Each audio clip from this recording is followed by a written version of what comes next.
មនុស្សយើងមានសម្ពីបនមិនដូចគ្នានោះទេបានន័យថាដោយសារតែការសាងហេតុមិនដូចគ្នាមក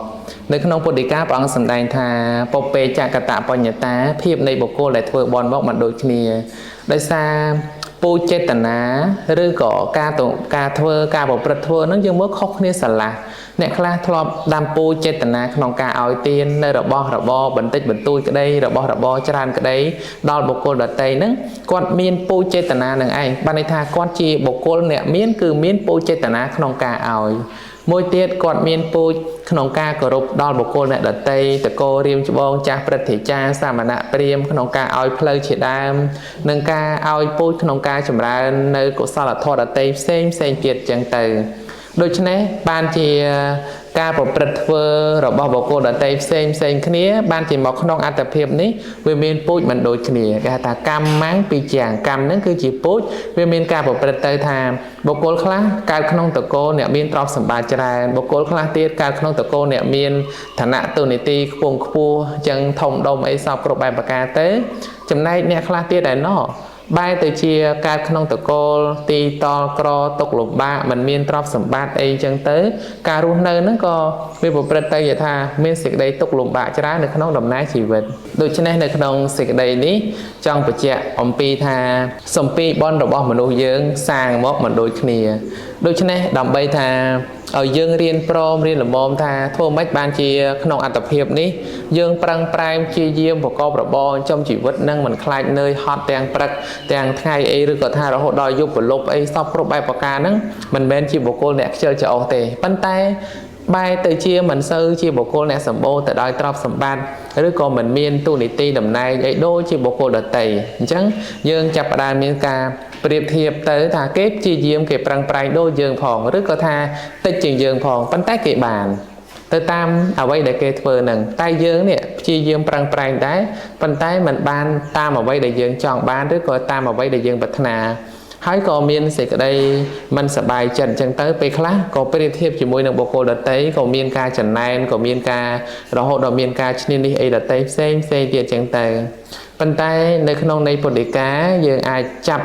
យកនៅក្នុងន័យនឹងបានដែលព្រះអង្គទ្រង់សម្ដែងថាសត្វទាំងឡាយមានកម្មជារបស់ខ្លួនសត្វទាំងឡាយប្រព្រឹត្តទៅតាមកម្មអានេះវាតកតងជាមួយនឹងថាប្រយោគពីអតីតមួយចំណែកប៉ុន្តែនៅក្នុងប្រយោគបច្ចុប្បន្នមួយទៀតនេះក៏យើងត្រូវតែប្រឹងប្រែងដែរបានន័យថាមិនមែនជាការបដិផ្ដួលទៅថាអូបុគ្គលនោះមានគ្រូទាយឬក៏មានអ្នកដតីគេថាអ្នកឯងគឺជាបុគ្គលអ្នកមានទ្រព្យសម្បត្តិច្រើនអ្នកមានសម្ពីបនពីអតីតមកច្រើនអញ្ចឹង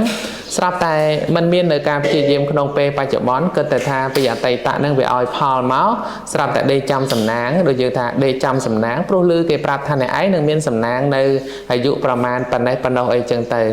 អញ្ចឹងពាក្យថាសំណាងហ្នឹងបានមកអំពីការសាងនឹងឯងបើយើងមិនធ្លាប់ដាំពូជពីអតីតមកមួយចំណែកយើងមិនប្រឹងប្រែងព្យាយាមក្នុងបច្ចុប្បន្ននេះមួយចំណែកតើទៅដេកចាំសំណាងមកពីណាអ្វីវាកើតឡើងដោយមានហេតុបច្ច័យរបស់វាត្រឹមត្រូវទៅណាស់មិនមែនចេះតែបានទៀមទាទៅតាមការចង់បានរបស់យើងនោះទេប្រសិនបើថាវាចេះតែចង់បានតាមការទៀមទារបស់យើងម្នាក់មិនមែនតូចតាចទេសិតតែអស់លោកអ្នកធំណាសិតតែមានទ្រព្យសម្បត្តិច្រើនមានទូនីតិច្រើនអាហ្នឹងប្រសិនបើថាវាទៀមទាទៅវាចង់បានទៅតាមអ្វីដែលយើងចង់បានតែអ្វីនេះវាប្រព្រឹត្តទៅតាមហេតុបច្ច័យរបស់វាច្បាស់លាស់ដូចថាបើយើងមិនធ្លាប់ដាំពូជក្នុងការឲ្យទានមិនធ្លាប់ដាំពូជជាអ្នកមានមកវាអាចថាមិនសូវសម្បូរទ្រព្យសម្បត្តិឬក៏មិនមានបើយើងមិនធ្លាប់ដាំពូជក្នុងការគោរពគារវៈដល់បុគ្គលដទៃតកោរៀមច្បងចាស់ព្រឹទ្ធាចារ្យឲ្យផ្លូវដល់សាមណៈព្រាហ្មណ៍ទេយើងអត់មានពូជក្នុងការគោរពមកទេវាអត់បានតកោខ្ពង់ខ្ពស់នោះទេដូច្នេះលើករឿងទាំងអស់នេះជាការសបបញ្ជាក់ឲ្យឃើញថាសម្ពីបនពីអតីតមានមកផ្សេងគ្នាអាត្មាផ្សេងញាតិញោមផ្សេងប៉ុន្តែត្រូវតែធ្វើក្នុងពេលបច្ចុប្បន្ននឹងទៅផង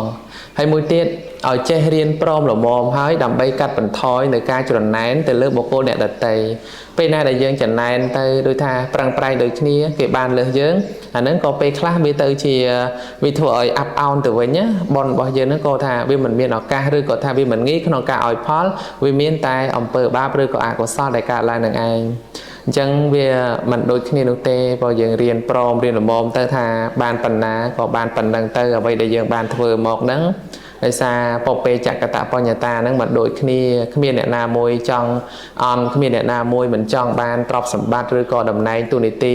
លៀបយុទ្ធនៈនោះទេតែអ្វីអ្វីវាមិនស្ថិតនៅក្នុងការទៀមទាណាវាមិនស្ថិតនៅក្នុងការចង់បានរបស់យើងប៉ុន្តែវាព្រឹត្តទៅតាមហេតុបច្ច័យនៃការសាងនៃការសន្សំរបស់មនុស្សយើងមកនឹងផ្សេងពីគ្នាអញ្ចឹងបើយើងដឹងថា